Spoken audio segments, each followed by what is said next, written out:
Bonjour à tous, Franck Muller, ici Lyon. Nous sommes vendredi 22 janvier. J'ai envie de vous dire que parfois l'histoire est un éternel recommencement. Je vous explique. En Allemagne, le centre pour migrants de Saxe va être transformé en camp de concentration pour les transgresseurs des règles Covid. Un bâtiment qui accueillait autrefois des demandeurs d'asile en Allemagne est en train d'être transformé en prison Corona, un centre de détention pour les personnes qui violent à plusieurs reprises la quarantaine. Voilà, c'est le tabloïd allemand Bild, hein. Donc c'est un grand magazine, un grand journal connu, hein. C'est pas des trucs complotistes, hein. Voilà. Alors, je tiens quand même à rappeler que ce bâtiment, situé dans le nord de Dresde, en Saxe, a été construit en 2017 pour un coût de 30 millions d'euros, afin d'accueillir les personnes qui attendent que leur demande d'asile en Allemagne soit traitée. Vous imaginez le coût dans l'Europe entière de cette migration. Coût au niveau de la sécurité, de la délinquance, etc. Mais le coût économique de nourrir tous ces gens et de construire des centres de 30 millions d'euros, hein, pour les loger. Et puis en France, on les met en plus dans des chambres d'hôtel, des choses comme ça, hein, et c'est l'État qui paye. Enfin, l'État. Nous, vous, moi, bref. Voilà. Selon le journal, donc Bild, les autorités de l'État sont en train de transformer ce centre en centre de détention destiné aux récidivistes de la quarantaine. Ah, voilà, c'est le premier pays d'Europe à ouvrir des camps, hein. Bon, certainement, c'est la nostalgie, hein. C'est dans leur ADN, hein, les Allemands. Les camps, ils aiment bien. Tout le monde doit être rangé, hein. Chacun à sa place. Ouais. Oui, oui, c'est sûr. Pardon. Une personne qui ne s'isole pas volontairement lorsqu'on lui en donne l'ordre recevra un avertissement, puis une amende. Et si cela ne fonctionne pas, un tribunal pourra en prendre votre liberté, ont expliqué les fonctionnaires, ajoutant que la mesure vise à protéger les tiers contre le comportement indiscipliné de la personne. Ah, la discipline en Allemagne, hein, ah, ah. Hein, comportement indiscipliné de la personne hébergée dans le centre. Voilà. Le site a une clôture avec des fils barbelés sur le dessus, en jugé par la photo publiée par Bild. Il y aurait aussi des gardiens. Voilà, hein. En avril, le gouvernement de Saxe avait réservé 22 chambres dans 4 hôpitaux psychiatriques pour garder les dissidents en quarantaine. Mais il a fait marche arrière après le tumulte public. L'idée d'emprisonner des gens dans un service psychiatrique est apparue soviétique pour beaucoup. Rappelez-vous que certains dissidents du bloc de l'Est ont été tristement diagnostiqués comme malades mentaux et enfermés. Et donc le ministre-président de l'État fédéral, Michael Kretschmer, a donc abandonné, alors que la ministre de la Santé se plaignait que le plan était mal interprété par des critiques de mauvaise foi. Mais enfin, on vous mettait quand même à l'asile psychiatrique, hein, voilà. L'année dernière, les autorités néo-zélandaises ont déclaré qu'elles placeraient toutes les nouvelles personnes infectées par le coronavirus et les membres de leurs familles proches dans des installations de quarantaine. Voilà. Le Premier ministre à l'époque, Jacinda Ardern, a clairement indiqué que toute personne se trouvant dans des installations de quarantaine et refusant de subir un test de dépistage du coronavirus, il sera simplement maintenu pendant au moins 14 jours, contre sa volonté, bien entendu, hein. Au début de ce mois, un législateur de New York a également présenté un projet de loi qui donnerait au gouvernement le pouvoir de retirer et de détenir les porteurs de maladies dans des installations de quarantaine. Voilà. On se pose aussi la question sur d'éventuelles constructions de camps, ce qu'on appelle des camps FEMA, au Canada. Alors, il y a eu des démentis, mais bon. Il y a quand même des photos confutées, alors je ne sais pas. Bref.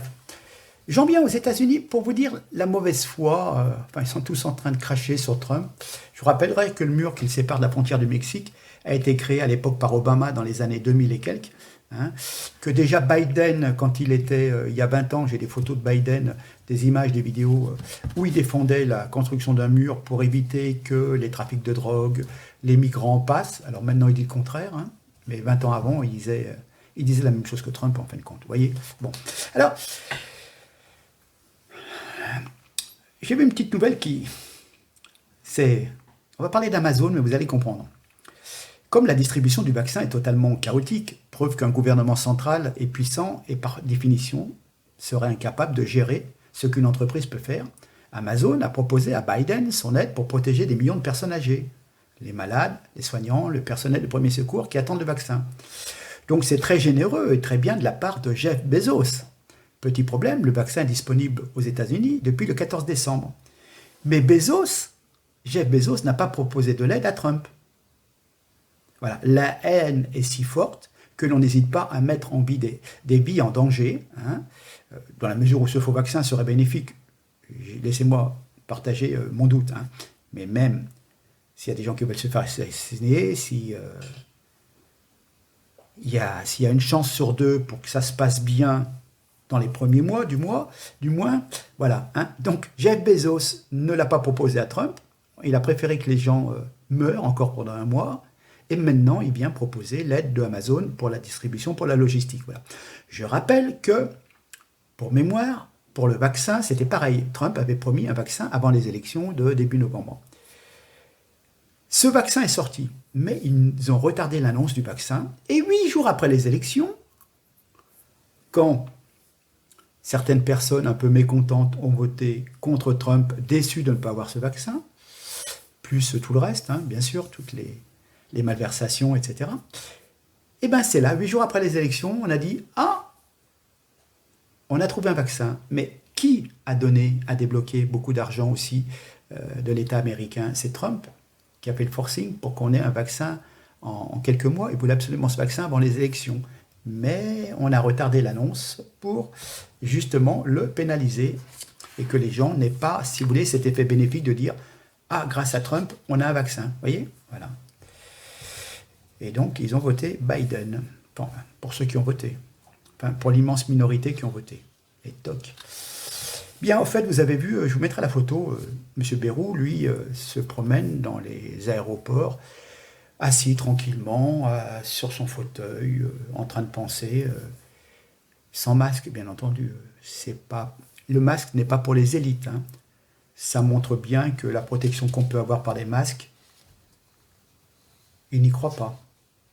Serait-ce que le masque est juste un instrument de soumission? Peut-être. Ah bah tiens, je parlais de transport en commun, c'était les aéroports. Maintenant, je viens à la SNCF. Il y a une plainte déposée par la SNCF. Parce que si vous voulez, quand vous réservez un billet, il faudrait que je regarde, ça fait longtemps que je n'ai pas pris le train, il faut cocher la case monsieur ou madame. Aïe, aïe, aïe, aïe, aïe. Et donc, il va falloir que la SNCF explique à ses voyageurs souhaitant acheter un billet de train, cocher monsieur ou madame. Il y a 2 associations, Mousse et Stop Homophobie, ainsi que 64 personnes qui ont déposé plainte contre la compagnie ferroviaire lundi 11 janvier devant la Commission nationale informatique et liberté, la CNIL. Dans un communiqué émis mardi, l'association Mousse juge que la SNCF contraint les voyageurs à se conformer à des stéréotypes de genre dépassés. La binarité de genre s'impose ainsi dans notre quotidien commercial et administratif comme une contrainte normale, habituelle, non remise en question, à laquelle chacune est censée se conformer, peut-on lire. Voilà. L'association juge aussi que la contrainte exclut les personnes qui s'identifient comme non-binaires, notamment parmi les personnes trans ou intersexes. C'est des genderfucks, les queers, mais aussi des personnes qui ne souhaitent pas restreindre leur identité à la masculinité ou à la féminité. Voilà, l'association explique aussi ne concevoir la distinction homme-femme que dans un cadre purement biologique.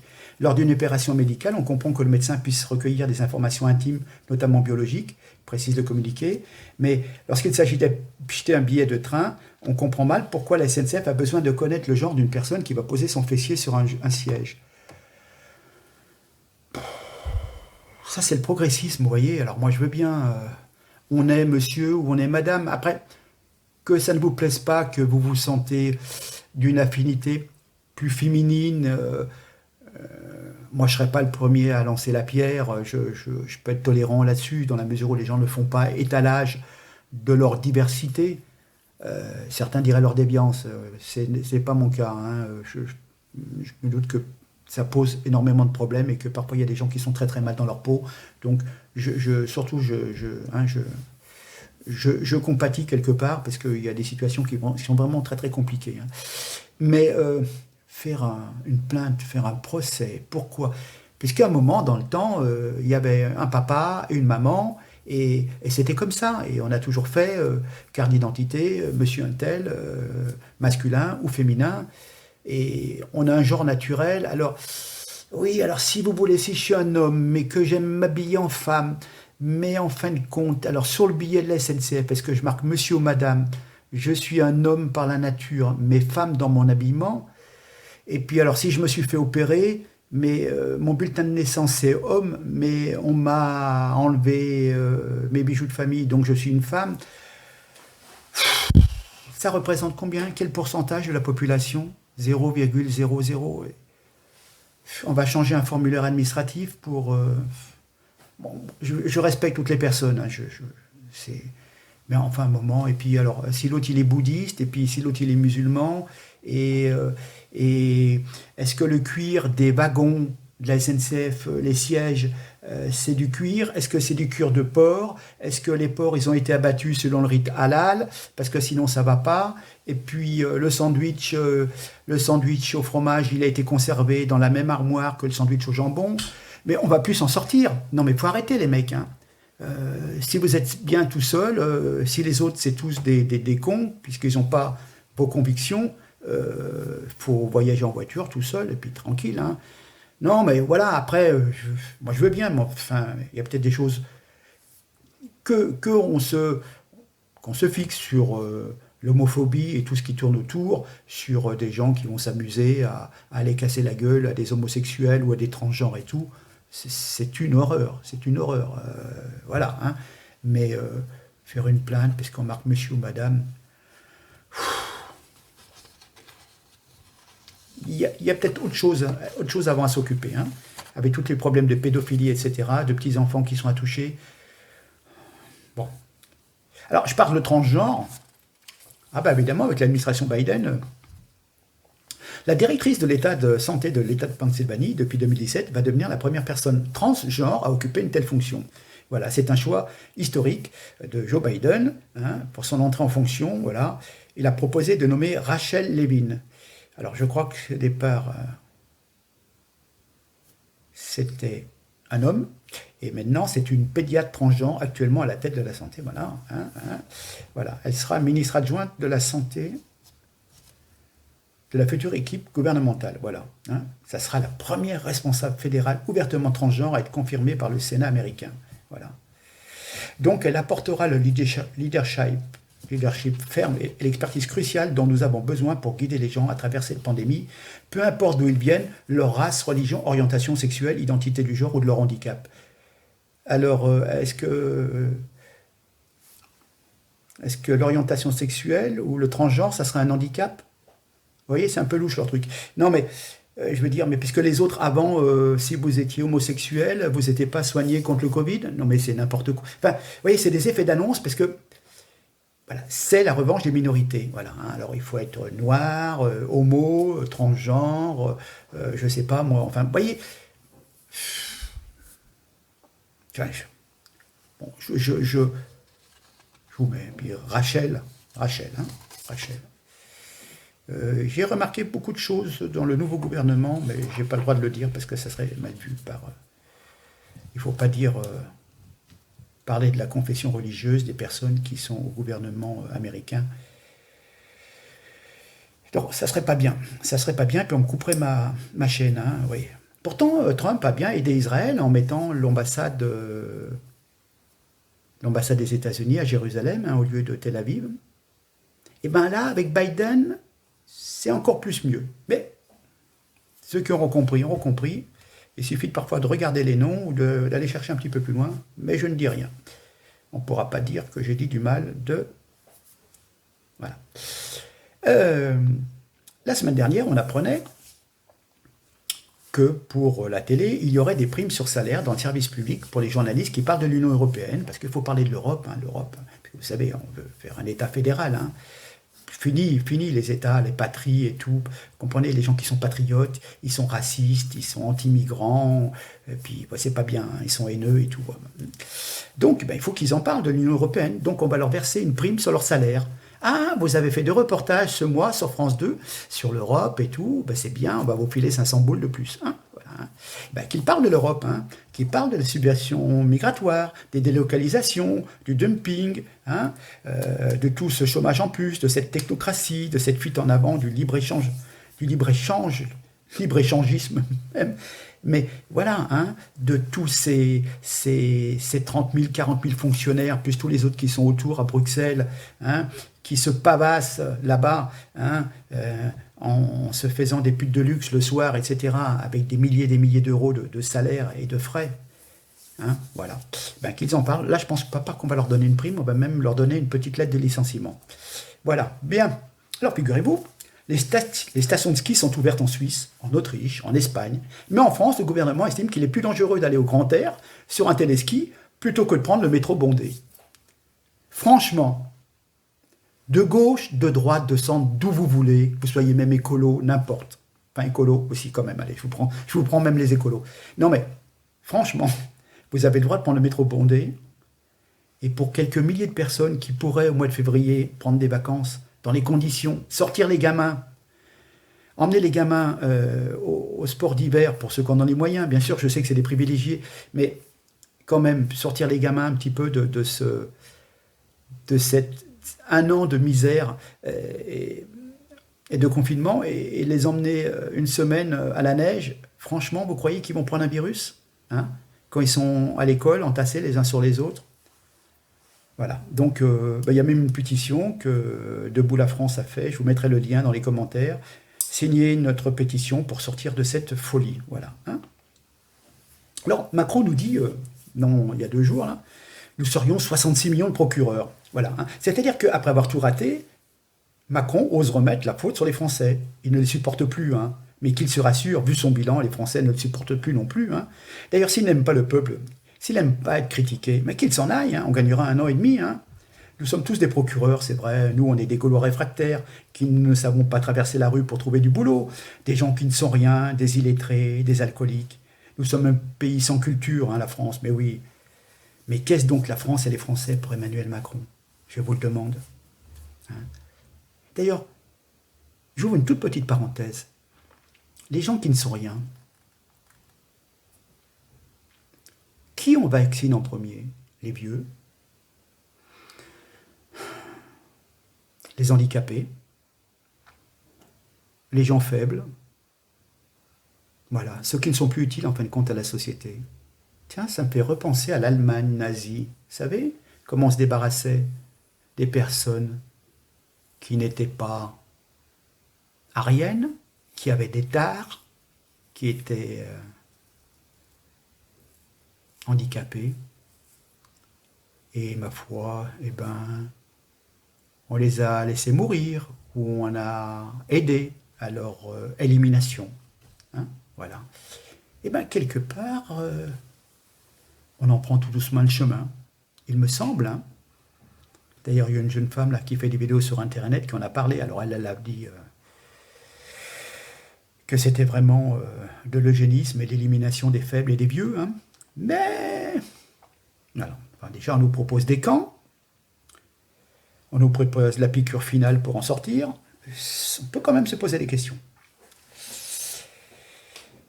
Oui, des gens qui ne sont rien. Et oui, nous ne sommes rien. Et puis on n'a plus besoin de nous. De toute façon, tout sera fait par l'intelligence artificielle. Mettez bien ça dans la tête. Bon, alors nous avons assisté en direct au suicide de l'Assemblée nationale. Hein. Au nom de l'urgence sanitaire, la majorité En Marche a donné les pleins pouvoirs à Macron. On n'a plus de séparation des pouvoirs. Hein. J'ai lu quelque part, on se croira au grand casino de Vichy. Vous savez, dans les années 40, quand Pétain gouvernait l'État français collabo, hein, c'était tout décidé dans en toute petite intimité, hein, dans un petit bureau à 2-3 personnes, dont Pétain, et Laval certainement, et puis voilà. Hein. Et puis là c'est pareil, c'est Macron et son conseil, et puis les députés, ils sont payés, mais pour rien, voilà. Hein. Alors, j'en viens en plusieurs élections, j'avais des espoirs, moi, de m'activer un petit peu politiquement au niveau des régionales 2021. Et je me pose la question si Emmanuel Macron ne va pas nous la jouer et nous imposer son propre agenda et changer donc ce qui est quand même légitime dans la démocratie française. Depuis quelques jours, les médias reparlent d'un potentiel report des élections régionales après l'élection présidentielle. Mais en réalité, ça a toujours été le plan de l'Élysée. Souvenez-vous, en juin dernier, et je crois que j'en avais déjà parlé dans une vidéo, lors d'un déjeuner entre le président des régions de France, Renaud Muselier, et le chef de l'État, Emmanuel Macron, qui lui glissa « Je vous aide si vous m'aidez à reporter les régionales après la présidentielle. » Voilà. j'ai des opposants politiques parmi vous, je ne vais quand même pas donner de l'argent à mes adversaires. Mais si il y avait un consensus pour faire repousser ces élections, voilà, hein, comprenez qu'il va se prendre une raclée aux élections régionales, donc il ne partira pas favori pour la présidentielle, si celle-ci a lieu. J'ai des doutes aussi. Hein. Voilà. Donc, il préférait repousser tout après les présidentielles. Voilà. Donc, ces propos sont une véritable atteinte à la démocratie française. Mais on apprenait cette semaine, d'ailleurs, de la bouche de Jean-Louis Debré, hein, lorsqu'on m'a demandé de réfléchir à la tenue des élections départementales et régionales qui devaient avoir lieu en mars 2021, je me suis assez rapidement rendu compte qu'il y avait beaucoup d'arrière-pensées chez les uns et les autres, enfin chez les macronistes. Ceux qui étaient à l'origine de cette réflexion avaient un souhait que j'ai deviné, qui était de reporter ces élections départementales et régionales à beaucoup plus tard, après l'élection présidentielle. Voilà. Donc c'est Jean-Louis Debré, Conseil constitutionnel. Hein. Bon, c'est pas... j'ai vu sur Internet... bon. Deux poids et deux mesures. Je m'aperçois qu'il y a bon nombre de journalistes et éditorialistes qui passent leur journée à nous expliquer que la démocratie américaine est en danger et ils ferment les yeux sur le vol de la démocratie française. Voilà. Hein. D'ailleurs, Jean-Louis Debré même disait « On ne peut pas confiner ainsi l'expression de la démocratie sans créer de problèmes politiques insurmontables. » Voilà. Rappelez-vous qu'encore le 21 décembre ou le 22 décembre, ils cherchaient à nous faire passer des lois vraiment spécifiques et totalitaires. Hein. Bien. Voilà, donc, il y a ce vol de la présidentielle et des régionales. Donc, au-delà d'un échec prévisible, comme je vous l'ai dit, de la République en marche lors des prochaines élections régionales, Emmanuel Macron veut continuer à cultiver le désert politique entre lui et Marine Le Pen, afin d'éviter la création de toute alternative sérieuse avant l'élection présidentielle en 2022. On est tellement confinés, on nous assomme tellement avec leur histoire de Covid, que les gens ne se voient plus, il n'y a plus de réunions politiques, il n'y a plus de concertation, etc., etc. Et puis c'est dans un an qu'on est censé voter, pratiquement 1 an et 2 mois, qu'on est voté pour les présidentielles. Vous voyez, voilà. Donc, c'est quand même malheureux, par sa gestion calamiteuse de la France, de la crise des Gilets jaunes, puis de la crise sanitaire, Emmanuel Macron a contribué à renforcer la crise de la légitimité politique en France. Nous ne pouvons lui laisser voler la démocratie française et imposer son agenda politique aux Français. Il y a des dates qui sont faites, et c'est ainsi. Alors c'est peut-être pour la raison pour laquelle il veut valider,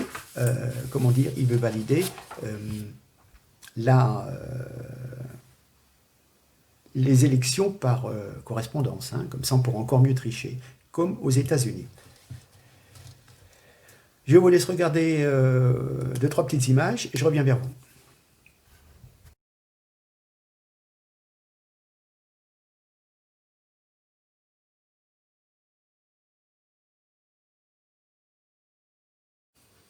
Me revoilà. Bien, alors quelques nouvelles, quelques brèves, qui peuvent être parfois un peu comiques même, enfin si c'était pas tragique parfois. Une préfète, le compagnon de la préfète d'Eure-et-Loir, Fadela Benrabia, a été interpellé, ivre et drogué, après une course-poursuite avec la police au volant d'une voiture de la préfecture. Hein, voilà, hein. Donc, une préfète, on va dire arabe, hein, dont le compagnon, qui est un flic de la DGSI, semblerait donc alcoolisé, drogué et délinquant, parce que délit de fuite, voilà. Hein. Alors, je ne connais pas l'origine ethnique de ce monsieur. Hein. Il boit, il est drogué, voilà. Hein. Mais il est à la DGSI. Mais franchement, l'État engage vraiment parfois des personnes peu recommandables et qui sont payées avec nos impôts. Voilà. Alors, je parle d'immigration, de migrants. On peut comparer peut-être la France à une tartine. C'est pas du Nutella qui s'accumule dans les grandes agglomérations, c'est une espèce de, je vais rester gentil, je vais dire une chienlit, des tas de gens qui viennent de ne sais où pour des motifs souvent très très fallacieux, hein. Des vrais demandeurs d'asile, parce qu'ils craignent pour leur vie, il y en a très très peu, quand on voit la provenance des personnes, hein.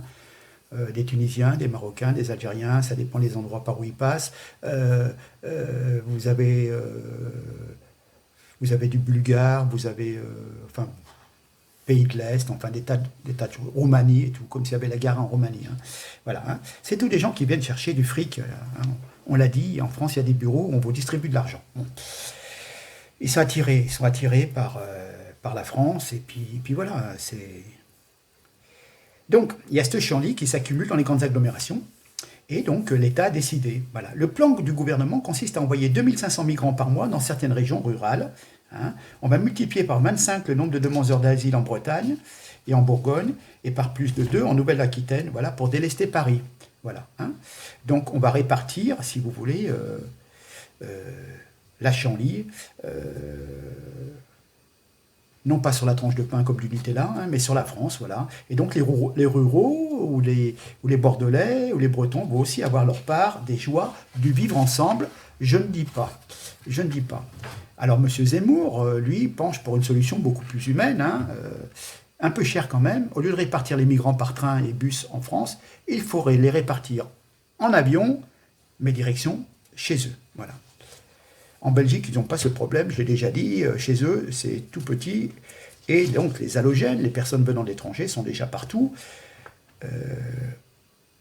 En Belgique, un tiers de la population déjà est d'origine étrangère, et à Bruxelles, les Belges de souche, si vous voulez, sont déjà minoritaires. Hein. Voilà. On peut se demander d'ailleurs quand le traditionnel moule frite belge sera remplacé par le couscous et la bière par le thé. Dans 10 ans, 15 ans, 20 ans, les coutumes de restauration locale ne seront peut-être plus les mêmes et nous irons à Bruxelles en disant « Ah, je suis allé à Bruxelles, j'ai mangé un bon couscous ». Ben oui, mais c'est la constatation, je veux dire, c'est pas de la haine, mais c'est la Belgique, Et c'est pas le Maghreb, c'est tout. Si vous avez 300 000 Belges qui viennent s'installer en Tunisie, au Maroc ou en Algérie, vous allez dire, attendez, on est envahi. Mais nous, on n'a pas le droit de dire qu'on est envahi. C'est tout. Voilà. Hein. Où vont partir les Belges francophones? Peut-être pourront-ils s'installer au Québec. Voilà. Hein. L'éducation nationale, eh bien, écoutez, c'est toujours très délicat. J'ai pas de nouvelles de Lyon, là, du professeur contraint de quitter son collège après avoir été très, très pris à partie pour avoir osé parler du vivre ensemble et de Samuel Paty et des caricatures, alors je ne sais pas. Hein, voilà. De toute façon, tous ces gens, vous savez, il y a des gens qui viennent, mais ils veulent n'avoir que des avantages, et dès qu'on évoque notre opinion sur la religion, sur des tas de choses, sur la laïcité, sur le port du voile et tout, eh ben non, voilà. Eh ben, ces gens-là, ils ne veulent pas comprendre, Donc c'est des chances, s'il y a des menaces contre des professeurs, on peut pas menacer les gens comme ça. J'ai plus où, on va dire, j'avais lu un article, le gars, on lui a dit, on va te la faire à la Samuel Paty, et ça va être encore pire. On a menacé encore un enseignant, je ne sais plus dans quelle ville, hein. Mais voilà, ben ces gens-là, Coco, attends, c'est bon, tu vas au trou déjà, dans un premier temps, tu te calmes, tu fais des excuses, et si tu veux pas, c'est expulsion, toi et ta famille, et peut-être même les cousins. Comme ça, tout le monde se tiendra, et tout le monde se dira, dis donc, toi, tu t'écrases un peu, parce que moi, j'ai pas envie de me faire éjecter de la France, parce que toi, tu as fait le con. Il faut que les gens se tiennent les uns aux autres, c'est tout. C'est comme ça. Il faut 2 ou 3 expulsions bien relayées par les médias et les gens se tiendront au carreau. Je veux dire, voilà, il y a une réglementation. Quand vous êtes dans une usine, c'est pareil. Je veux dire, on vous dit, voilà, vous venez à telle heure du matin, vous pointez, vous ressortez telle heure. Vous devez avoir un bleu. Vous devez avoir éventuellement un casque. Vous devez avoir des chaussures de sécurité. Vous ne vous conformez pas au règlement de l'entreprise, c'est dehors. Je veux dire, c'est pas être je suis jaune, je suis musulman, je suis blanc, je suis noir, peu importe. Tu acceptes tu es engagé, tu te conformes à la réglementation en cours, sinon c'est dehors. Dans un pays, c'est pareil, je veux dire, voilà, je les ai déjà dit, si moi je vais aux États-Unis ou je vais dans un pays, si je vais en Arabie Saoudite, je vais peut-être pas me balader avec madame qui va être en mini-short et puis en débardeur. C'est tout. C'est la réglementation locale qui fait foi. Un point, c'est tout. Dans les municipalités sur la Côte d'Azur, effectivement, il y avait des gens qui venaient de la plage, qui se baladaient carrément en maillot de bain, des mecs, des poitraillés qui se baladaient dans les boutiques, dans les restaurants, avec le bide à l'air, plein tout luisant de crème solaire, en maillot de bain et en tongs, quand c'était pas pieds nus, les femmes en bikini ou en monokini, hein. Bon, ça va pas me gêner, moi, de regarder la poitrine des jeunes femmes, mais voilà, à un moment, on a dit non, la plage, c'est la plage, de l'autre côté de la plage, c'est la ville, c'est le centre-ville, c'est les commerces, les boutiques, les restaurants, etc. Un petit peu de décence, on va pas tout le monde étaler, encore quand c'est beau, ça va, mais bon, parfois, c'est plus très frais non plus. Donc, je veux dire, on va pas, un petit peu de décence, vous mettez un t-shirt, etc., etc. C'est pas une question de race, voilà, on fait une réglementation locale, c'est comme ça, vous flânez en ville, vous faites les boutiques, vous êtes habillé correctement, pas les nénés à l'air et monsieur la bidoche poilu à 50 cm des pains au chocolat dans la boulangerie. C'est tout. C'est l'élémentaire du bon goût, du savoir-vivre. Un point, c'est tout. Voyez, s'attaquer à des fonctionnaires, etc., sous des prétextes de religion ou d'autres, voilà, c'est tout. Tiens, une petite nouvelle. Un Marocain retrouve écrit de balles dans sa Bentley. Hein. La police privilégie la piste des cartels de drogue. Ah ben oui, c'est sûr. Hein. Bon. Jacques Lang nous dit « Trump est un immonde personnage, une saloperie humaine. » Eh bien écoutez, je vais vous dire, hein, ce vieux socialo, ou je dirais même cette vieille socialope,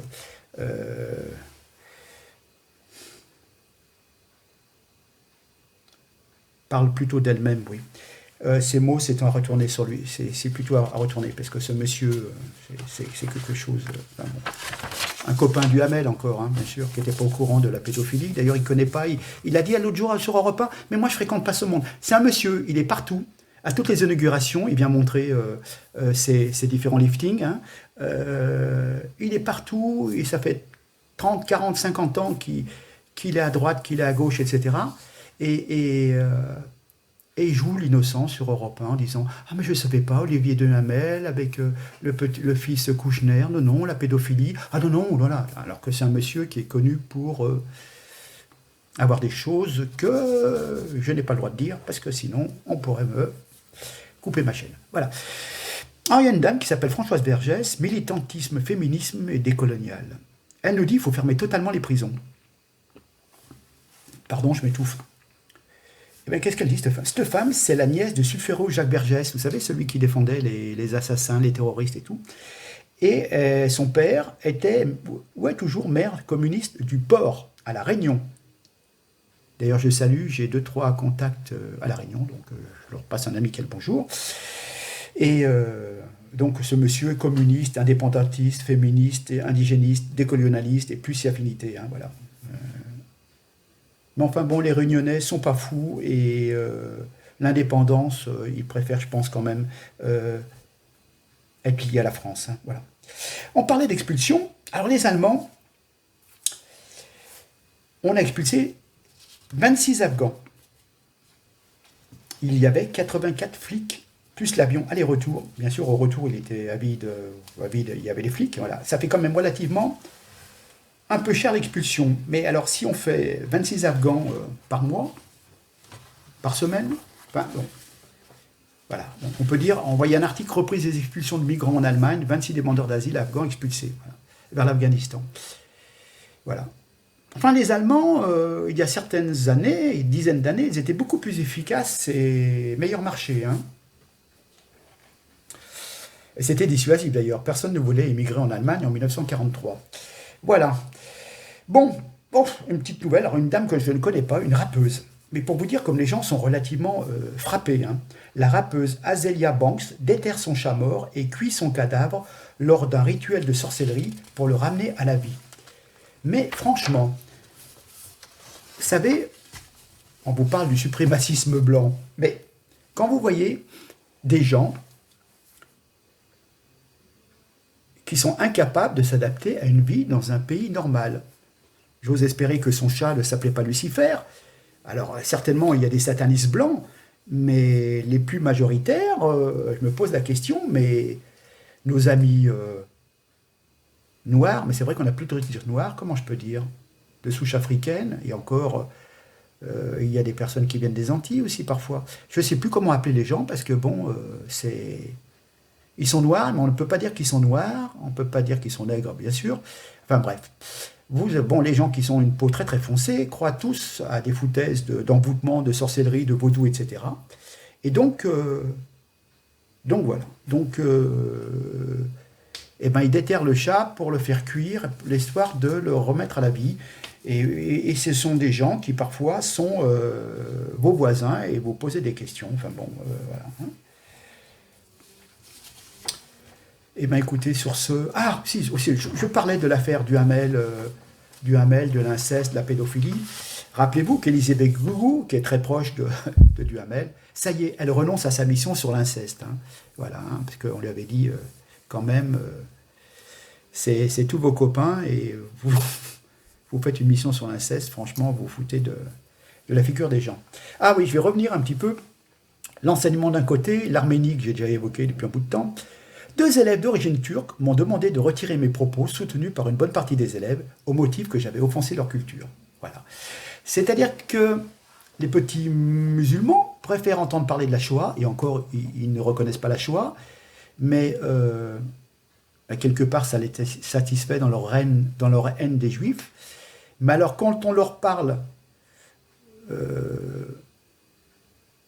des Arméniens, du génocide, de ce qui s'est passé au début du siècle dernier, etc., Atatürk et compagnie et tout. Oh non, non, vous avez offensé ma culture. Hein. Voilà, c'est ça. C'est-à-dire qu'en France, je ne sais plus, je vous avais donné les chiffres, il y a peut-être 500 000 Arméniens, mais ils sont venus en France, comme ça, quoi. Ils ont fait des milliers de kilomètres à pied, mais voilà. Hein. Parce que, croyez-vous, je pense qu'ils étaient certainement mieux chez eux au départ, hein, et que c'est certainement contraint, forcé pour survivre. Les quelques rares qui ont pu passer à travers, qui sont venus en France. Hein, et dans quel état? Là, c'était des vrais réfugiés politiques, on est d'accord. Hein. Donc, franchement, vous avez des petits cons, hein, et je le dis, c'est des petits cons qui sont endoctrinés dans leur truc, parce qu'on dit du mal de la Turquie. Oh, c'est dans le programme de l'éducation nationale française. Si t'es pas content, tu retournes dans ton pays. Un point, c'est tout. Bon sang, mais c'est pas possible. Attends, c'est comme si on faisait la classe, il y avait des gens d'origine des États-Unis, et à un moment, on dit, bah, effectivement, il y a eu un génocide des peaux rouges. Hein, au moment de la conquête de l'Ouest, voilà, on a massacré des peaux rouges, on voulait chaque fois plus de terre, etc., etc. Quelques siècles avant, lorsqu'on a occupé l'Amérique du Sud au temps de Christophe Colomb, de Cortés et compagnie, il y avait des mines d'or, on a exterminé les Incas, les Aztèques, etc. Enfin bon, vous voyez, toutes les tribus, au fur et à mesure, pour s'accaparer les richesses, les matières premières. D'ailleurs, maintenant, on extermine dans des pays pour s'accaparer des matières premières. Hein. Le pétrole, quand on va en Irak ou en Syrie, c'est pour le pétrole aussi. Voilà, hein, c'est pas pour les droits de l'homme, hein, parce qu'au Yémen, personne n'y va, hein, mais il n'y a rien à récupérer. Hein, et pourtant, il y a des millions et des millions de morts. Ok. Bon, alors, prenez-en pour votre intelligence. C'est un fait, c'est tout. C'est un fait reconnu. Et puis c'est tout. C'est comme on dit, le bolchevisme, il y a eu des tas de millions de personnes qui ont été déportées, déjà par Lénine, Trotsky, puis par Staline, et il y a eu des camps, et voilà, c'est comme ça. Il y a eu des camps avec les nazis, il y a eu des camps avec les bolcheviks et les staliniens. C'est ainsi. Moi, Franck Muller, j'ai traversé le rideau de fer. Je suis allé à Berlin-Est en 79. Ok. Donc j'ai vu comment c'était de l'autre côté. C'était la capitale. Rien qu'en voyant la capitale, j'ai déjà vu comment était le régime. D'accord? Je l'ai vu de mes propres yeux. D'accord? Donc c'est très très bien. J'ai passé une journée à Berlin-Est, hein, lorsque j'ai fait mon armée. Donc je sais de quoi je parle. Je sais comment était la vie. Je connais des gens qui sont venus de Pologne, d'autres pays, hein, qui sont venus s'installer en France. Et quand ils voulaient retourner dans le pays d'origine en vacances pour voir leur famille, à l'époque où il y avait encore des frontières, le bloc de l'Est, je peux vous dire que ça rigolait pas. Hein, et que ça serrait les miches quand on voyait un douanier ou un flic, et que de temps en temps, il fallait lâcher une ou deux bouteilles pour que le garde-frontière vous laisse passer et vous fait pas d'embrouille ou vous emmène pas au fond de la forêt pour vous tirer une balle. Hein, d'accord? Donc, je sais de quoi je parle. Sur ce, écoutez, j'ai fait le tour. C'est long, je sais, mais bon, vous voyez, je veux dire,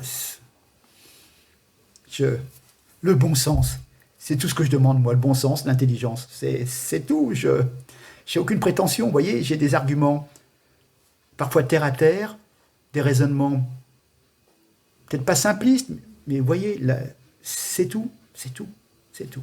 Bon, écoutez, merci en tous les cas de m'avoir donné de votre temps. Je vous remercie infiniment pour ces longs moments passés ensemble. Partagez, partagez. J'ai encore peut-être 8 jours de punition au Facebook. Ça marche du feu de Dieu sur VK. N'hésitez pas, ça permet de découvrir. Hein. Et puis ça fait un peu moins de volume pour Facebook, ça leur fait moins d'argent. Hein, parce que de toute façon, ils ne nous aiment pas, parce qu'on est patriotes. Vous voyez, bon. Donc, c'est tout. D'accord? Allez, écoutez, soyez vigilants, faites attention à vous au niveau sanitaire, hein, parce qu'on est mal barré quand même. Et puis, en attendant le prochain confinement, essayez de profiter, allez faire les soldes, si vous pouvez. Je pense qu'il y a de sacrées bonnes affaires à faire. Et puis voilà, et puis salutations à tous mes amis de Métropole, et puis à toutes les personnes qui, autour de notre bonne vieille terre, aux Antilles, en Afrique, en Asie, au Japon, et souvent j'ai des commentaires du Japon aussi, je salue la personne qui m'écrit régulièrement, pratiquement toutes les semaines du Japon.